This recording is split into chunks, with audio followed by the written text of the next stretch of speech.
Hello everyone, this is Mumbo here, welcome back, and today is episode 5 of Too Small, and I know, it's been ages since the last episode, and I'm sure there's some of you that don't even know what this series is. What we do in Too Small is we take something little, like a compact little contraption, for example a farm, and we take it to the 5th degree, make it considerably larger, but also hundreds of times more efficient. And this episode is no exception, because in this one we are going to be taking a look at an absolutely giant, fully automatic melon farm that is also 100% lossless. It's an absolute beast, so let's take a closer look at it.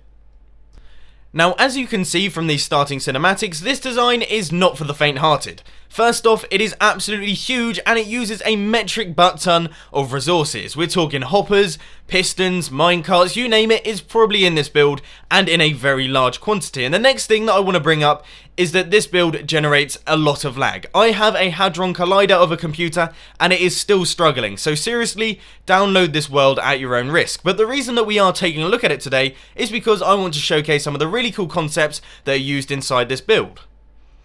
But before we begin with any of the explanation stuff, it would be fairly criminal of me not to show you the drop rates, wouldn't it? So let's take a look in the chest, and you can see that the melons are flowing in as fast as the hoppers can carry them. In fact, if you take a look at the hoppers, you can see they are backing up a little bit at the top here. So there we go, that is the giant fully automatic melon farm, and there will be a world download for this one in the description down below. But now let's take a closer look at one of the modules.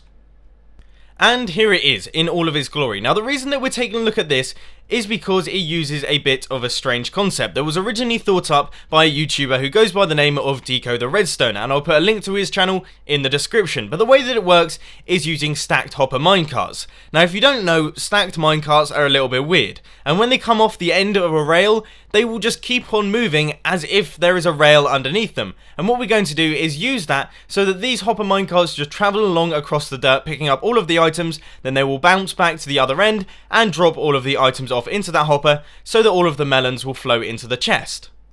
What I'm going to do now is a little mock-up so you can see the farm in action. So I have got a bunch of melons in there and I'm just going to trigger it manually by pressing this button, and you can see that it all starts to work. All of these minecarts go across, pick up all of the melons, then head back over to this side and put all of the melons into the hoppers, and they will travel off to some location that you want them to go, be it a chest or your storage area.